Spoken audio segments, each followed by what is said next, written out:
Good morning, everybody. Good morning. Welcome to Daf Yomi Week in Review.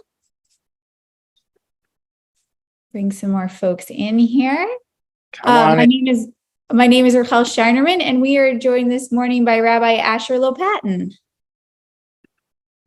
And this class, if you're new here, is hosted by My Jewish Learning, and it's an opportunity to look at some highlights from the last 7 pages of the Talmud in the Daf Yomi cycle. And it's lovely to see all of you what is morning for me, but not necessarily for you, because we have quite a geographic spread in this crowd. All right, I think we've got everybody in from the waiting room. I'll keep admitting people as they arrive. Rabbi Lopat, go ahead and take it away. Okay, we're going to look at from Ayin Bet Amud Aleph from 72a. And that's going to get us all the way to today's daf, which is Ayin Tet, 79, right? 72 to 79. But just really the highlights. So what attracted me on 72a, actually, the whole discussion of Rabbi Yossi, the halacha like Rabbi Yossi, do we paskin like Rabbi Yossi, really about certain person, right? In the Mishnah talks about Zegi Tech Im Meiti. This is your get. This will be your get if I die. But the whole idea is that you can't. Once he dies, he can't give a divorce. So you got to do it from before. But Rabbi Yossi has an opinion that if the date's there, it's okay. Zmanos star mochiach alav. The date of the star and tells you that of the document tells you that he wants to do it from me'achshav, from now that I'm still alive. You're going to be divorced once I die. So in any case, what actually was more this is all interesting, but there's the rabbis are trying to discover, is the halacha like Rabbi Yossi, and what is the reasoning, the ta'am of Rabbi Yossi? And they kind of divide the two, and then they say, you find out the halacha, whether it's like Rabbi Yossi, and then I'll get the reason. And I kind of like that idea that Judaism, it's a good idea not just to do things by rote, but really to understand them. And then we also have on 72b this whole question of if he just says it Baal Peh, if he just a person says from now you're divorced when I die, meaning that you have to fulfill that condition, but it'll be from now. You have to make, does it work if it's Baal Peh, if it's just verbiage and not written down? Because we know so much about the get it's a written document. So does it work if it is just spoken? And I think that I see one of the questions in the chat. I'm not always good at looking at the chat, but it did pop up. Really, the idea is to this person wants to release his wife. I don't know whether it's because he doesn't like her or he likes her more. I don't know. But in any case, there really wants to be able to free her up. And so perhaps it's sort of a little bit of a nasty kind of thing, because, if she, when he dies, if she's divorced now, she can't marry a Kohen. When he dies, if he doesn't do anything and he just dies, then she's an almana. She's a widow. She can marry a Kohen. So, but I kind of like the way and I feel the Gemara is sort of playful here. When he says, if I die from, it's better to be a widow than a divorcee. But there are some other, so it is better, but people's lives are all different, very complicated. But Yeah, and we have all these good questions here. I don't know if I'm gonna be able to answer all these questions, but yeah, I mean the get, he has to give her a ketubah, but if she's also an almanah, okay, you guys will read the chat. I'm gonna go into this summary. Otherwise, it's the chat might be more interesting than what I'm saying, but you can do both. But the question is, when he says, if I die from this illness, and then we see, and he's sick. Oh, I'm gonna if I die, then they're divorced from now. And then it looks like he's gotten better, but then he dies. Do we say he died from a new illness or he died from the old illness? So I don't know the humor in this, but it sounds a little funny. And then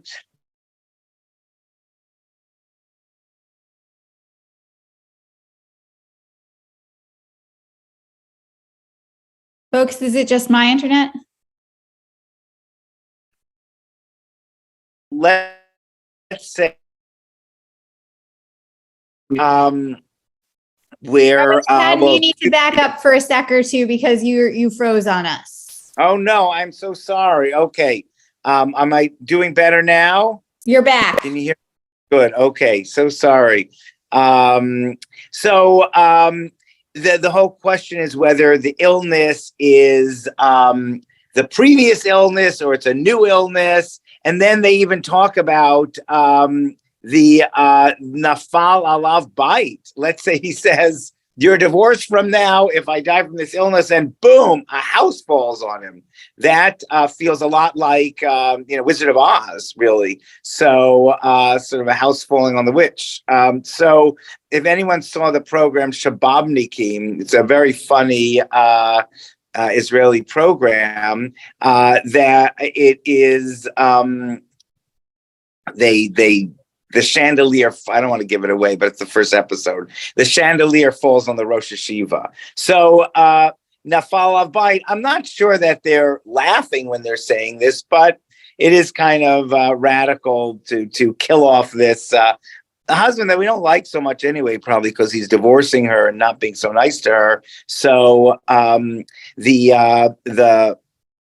we kill him off with a house falling on him, and that then she's not divorced because he says only if you die from this disease. By the way, on 73A, we've seen it before, but there's the classic cold Makadish Adaita Derabanan Makadish. When you die, when you get married, do kiddushin, betrothal, you're doing it based with the approval of the rabbis. So there's certain abilities the rabbis have to nullify your marriage. So on 73b, continuing with this strange humor of Masechet Gittin, is, let's say there, I see, Claudette, you have a question, but I'm gonna put all the questions in the chat, and you know what I'm going to do? You guys answer each other, and maybe Rachel will answer some of them also. On 73B, the whole question is, let's say they write this divorce. Again, that doesn't take effect right away because the guy didn't die or whatever. The condition didn't happen yet that will affect the divorce. And then they're living together. So they're in the house together alone. So I love this statement, not Rabbi Yossi, but the Tanakama, Choshishim mishum znut ve'ein choshim mishum kiddushin. Of course, we think that if they are alone in a room, they're going to be doing something naughty. They're going to be doing something promiscuous. They're going to be having sex. There, I said it. But we don't chosh, but that's okay. Okay, Nebuch, that's what you do, whatever. But we're not choshesh. We're not worried that they might be having relations in order to have kiddushin again, and that will invalidate the get. So, in other words, the person, you might have retroactively be divorced, but you're also mikudesh, you're married to me. So, but Rabbi Yossi says, yeah, we think they might be doing kiddushin also. It's a very confusing period, this whole period, but it's so interesting that when the problematic thing is kiddushin, is if you're having relations with the woman that you're going to be divorcing, if you're doing it in a halachic way. But if you're doing it in a promiscuous way, then we're not so worried. So when we get to, it's a strange, when we get to 74a, there's a big issue with get extortion, with demanding payments for a get. And these Mishnayot deal with it, the 200 zuzim. So on the one hand, a lot of this is a real problem today, that there are some men and frankly some women also that are refusing to either accept a get or give a get, and unless money is paid. And so that's a real problem that, outside of the of what the Mishnah is talking about, but I think it sort of alerts us to these issues. But then on 74a, there's some romance, and that is that the kiddushin, sometimes things will happen with marriage that won't happen with divorce, because likrova ka'ati, because marriage is done in order to bring someone closer, and therefore they're more eager for that to take place, kiddushin. With divorce, l'rchoka ka'ati, you're trying to distance someone from you, trying to break off a relationship, and therefore it's sort of a higher level of a higher standard to break that off. And there's something I feel romantic about it, because we want to bring people together. So the truth is, I'm a rabbi. I mean, I officiated weddings. Weddings are very simple. They might cost a lot of money, as divorces might, but weddings are a very simple ceremony. And to make a kiddushin or nisuin, to make it work, is really a pretty simple thing. To make a divorce work, when you're breaking apart these bonds, is much more complicated. And rabbis are sort of sensitive to that, and that maybe that's the way it should be. Even though a good divorce is sometimes more important even than a good marriage. But it is something that is clearly painful and difficult. On 74b, there's the Maisa B'Tzidon. The Mishnah had talked about, and the Gemara, it looks into it, the incident in Sidon. That's northern. That's in Lebanon.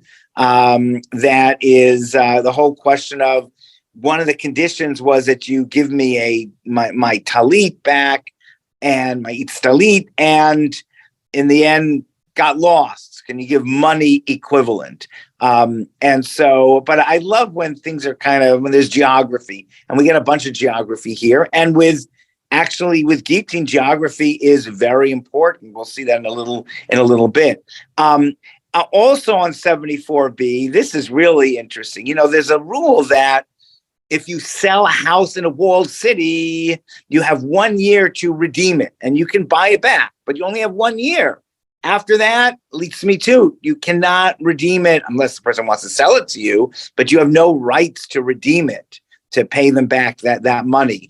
So let's say the person buys it and doesn't want you to take it back, and it's the last day, and you write him letters, you send summonses, all those kind of things. And they lock the door, and you can't buy it back because the person's not letting you in. It's not fair. The Torah gives you that year to buy it back. So Hillel, the great religious Jewish leader of the Second Commonwealth, Hillel says, break down that door to give him the payment. Like, you can break down the door and give it to him. And get your house back. So you can actually force a payment. Normally we say, and this is on 75a, Ein Hamud Aleph, Be'alma netina bal korche lo havia netina.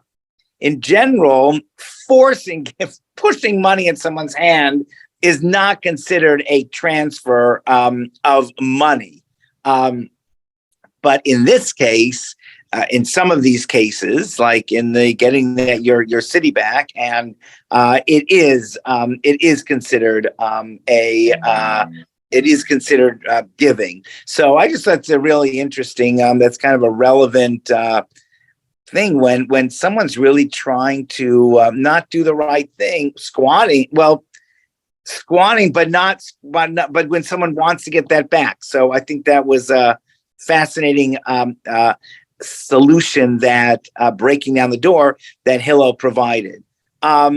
Another we just read about in the last couple of weeks, if you were following the Torah readings, about, remember the Bnei Ruvain and Bnei Gad, the children of Ruvain and Gad, they didn't want to go into Israel. They wanted to stay on the east bank of the Jordan River, where Jordan is the Hashemite kingdom of Jordan, it currently is, and beautiful land. And Moses was not happy with that. But Moses, then they said, no, we're going to cross the Jordan River. We're going to help the Israelites, the other tribes conquer the land. And then we'll get it back. We'll have our land. So that was a condition that Moshe said, if you go and you do this action, then, you fight, then you get the land. So that gives us a paradigm for how you do conditions. It's not, I did this and therefore I get that. It's, if I will do this, then the condition, then I'll get what I want. So that's sort of kotznai kodem lamaisa. So the condition has to be done before the deed is done. The other we have a whole bunch of things also in 75b. You're going to work for my father. This is your get if you work for my father, if you nurse my child, all sorts of. There's I'm glad the mission is raising it. I'm glad the mission is dealing with it, but we have to really think about it and how do we have a just society when these very sensitive issues come up.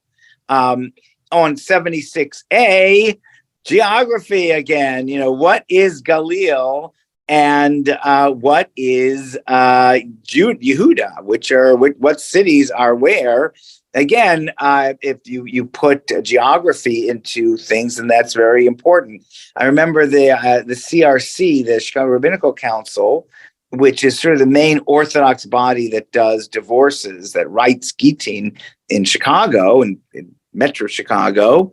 They wanted to make sure that they were located in Chicago. Probably they're right on the border. They're just north. They're just south of Howard. Howard Street is the division between Chicago and Evanston, and they wanted to be in Chicago so they could write their Gittin based on the sort of Masoret of Chicago. So it is very important. It could be like 1 inch can make a difference.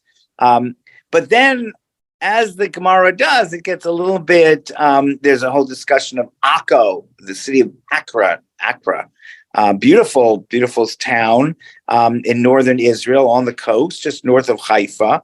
And is that the Medina Hayam, or is that in Israel? It seems to imply that it's maybe not even in Israel yet. It's considered outside of Israel. Just as Eilat today is outside of classic halachic Israel, really. It's part of the state of Israel.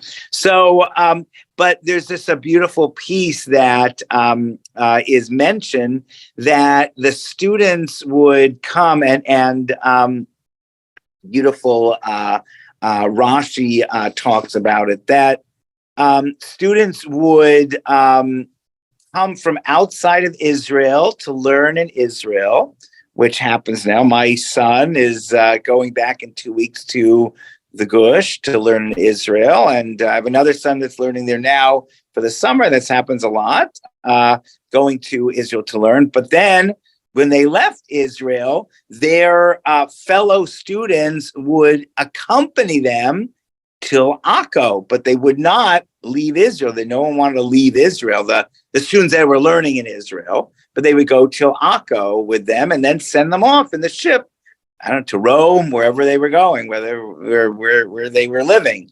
So that implies that Akko is still part of Israel. because they would go up to Akko. It's just such a beautiful image of students leading other students to go to, first of all, students coming from abroad to learn Israel. So beautiful. They were doing that in, the first centuries of the Common Era.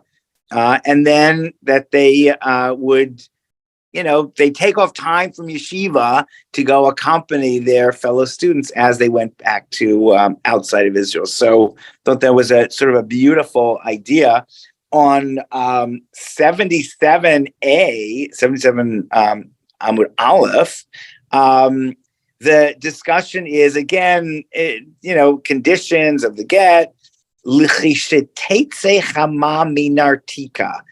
It says this get will be valid when the sun comes out of its covering, right? They felt like, at nighttime, the sun kind of went to bed, and then in the morning, sun comes out.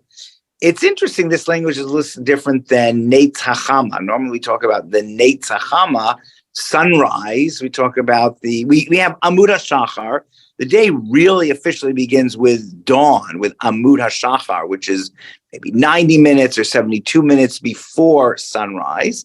But then we always talk about Neitz HaChama. If you want to daven Vatikin, like a really neat time, like a special time, you say the Amidah, you say the silent Shemona Esrei, the prayer, right at sunrise, and that's always called Neitz HaChama. Sometimes you hear the term Neitz, minions at Neitz, we daven at Neitz. But that's different. How is that different when the sun comes out of its covering? So compartment. So actually, Rav Gettinger of blessed memory, big Talmud Chacham in New York, he theorized. I just love this, that Neitz HaChama is not really what we call sunrise. It's really Neitz, the flowering, because Neitz means flowering, the flowering of the sun. It's when the sun is already up a lot and, you draw it with like rays around it, the flowering of the sun. So it's so interesting that something that we think we can all agree on, like when is sunrise? It seems Neitz HaChama. No, we don't all agree on. Some people say Neitz HaChama is not, and that would make sense. This is L'chesheteitze Chamam min Artika, when the sun comes out of its covering. That is sunrise, but Neitz HaChama maybe is a little bit later. And Rav Gettinger was a contemporary, 20th century, but when we go back on Amud Ayin Zayin Amud Aleph 77a, we are also radically interpreting because the Torah says a get minatan biyada. The Torah says you have to put it in her hand. The man to divorce puts it in her hand. A rabbi saying, but also the chatzer, also in the courtyard, in her courtyard, and also in her lap. When I've seen Rav Gedalia Dov Schwartz of blessed memory do Gitin again in Chicago, they're very careful to drop it in her hand. She holds her hands out, but our rabbis say no, lav dafka. No, it can mean the chatzer, it can mean the courtyard, it can mean her house, it can mean her lap. So I just love it the way the rabbis say, I know the Torah says this, but we'll reinterpret a little bit and expand it, and doesn't slow them down. But it's a question of how does a courtyard work? How do we know that a courtyard will work just like her hand? So on 77b, Ayin Zayin Amud Bet, Chatzer Mishum Yada, we say that there's a machloket, there's a marsavar, there's a disagreement that what's the reason? We mentioned earlier that we want to know the reason for this, and the reason might make a difference. It might be that Chatzer is like her hand, the courtyard's like her extension of her hand, or it might be, and this is kind of interesting, that the courtyard is like her messenger remember we said, it says all over, you can get divorced through a messenger. She can, and sometimes, couples, they don't want to see each other when they get a divorce. So the man sends a messenger, the wife sends a messenger, and they don't even have to see each other, or one of them has a messenger. So it works with a shaliach, and therefore maybe the courtyard is like the messenger of the wife. So that's kind of an interesting take. Now, when we talk about this courtyard on 78 Aleph, a classic idea is the Mishnah on the bottom. If they're both standing in the public domain, so let's say there's not her courtyard, but they're both in the Haital Birshut Harabim, V'zarkula karovla migureshet. If the husband throws it near the wife, she becomes divorced. If it's within Dalet Amot, 4 cubits, because Rashi says Dalet Amot shel Adam kono lo. But the 4 cubits surrounding a person purchased for them. So it's like her chatzer kind of. So we went from biyada, the Torah says that you have to give it in her hand, to her courtyard. And then we expanded that to any within 4 cubits. Now, of course, let's say they're both standing they're both standing next to each other. So it's within 4 cubits of the man and the woman and this and that. So then they discuss, maybe we discuss who got there first. Who got there first? Maybe that's how it works. And again, I think this is funny. Maybe I'm desperate for some humor. But on 78b, it could be if she cannot secure it in her area, then it's not. So, ba kelev unatalo eina megureshet. Let's say they throw it towards her, but a dog comes and takes it, she's not divorced. So we love dogs, come on. I grew up with dogs and they're awesome, but we grew up with dogs that steal food. Once my Christian friend's mother brought an Easter egg for me to take to him. Our dog ate the Easter egg. Here the dog is stealing the get. So we love them, but we got to learn how to work on them. 79, if you're doing it today, talks about throwing it on the roof. It also talks about you got to get the political facts right. Malchut she'eina hogenet. Let's say you write in the get the wrong president. You say President Trump, and he's not the president. Maybe you think he is the president, but that won't work for a get. So, it's interesting the period we're living in where what is a fact? What is, we might argue about that.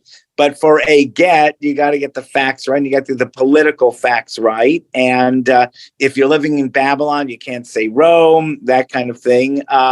And then just coming attractions for the next few dapim on Pei Amud Aleph, 80a, get you a little bit of anti-Rome polemics. Those Romans, they stole their language. They stole their literature. They're just ersatz. So it's good, it's good. The Romans can take it. And then we're going to get to some great nostalgia on 81a about the Rishonim, the previous generations were so wonderful, and the Acharonim are so terrible. So if you hear people fetching about millennials, and if you're a millennial, you'll fetch about Gen Z. Thank God I'm a baby boomer, proud to be a baby boomer, but everyone's fetching. That hasn't changed. Even the Gemara 1,500, 2,000 years ago. So everyone changes it. And then also, like, we looked at some problematic things here in the Mishnah about get extortion, perhaps. But on 82a, it talks about, can the man be a little vindictive and say, yeah, I'll give the divorce, but I'm allowing you to marry anyone. It's a full divorce, except for that guy. Yeah, that guy. I don't like that guy. You can't marry him. Is that a valid get? And the ruling is no, it's the psak. There are different opinions in the Mishnah, but if you look at the letter, the Rambam and the poskim, our authorities say, no, that's not a valid get. You're giving a divorce. Got to free the woman freely. You can't place these kind of limitations on the woman. But again, the last 7-8 dapim that we did talk about conditions. There are conditions that can be placed for the get to take effect. So I think, Rachel, I think that'll wrap it up for our highlights. Wow, Rabbi Lopatin, you really take seriously the hit every page, don't you? And you even gave us a little preview of what's coming up. So thank you for moving us so quickly through all of that material. It was wonderful to see you all. We are getting close to the end of Tractate Gittin. We are going to finish up, I believe August 14th is the date. We will have a siyum online that day, and Rabbi Lopatin will join us again then. We'll look forward to seeing him then and all of you. And in the meantime, we'll be in your inbox tomorrow, and we'll see you here for another review in a week. Thank you, everybody. Thank you, Rabbi Lopatin. Thanks, Raquel. Yesher koach, everyone. Keep learning.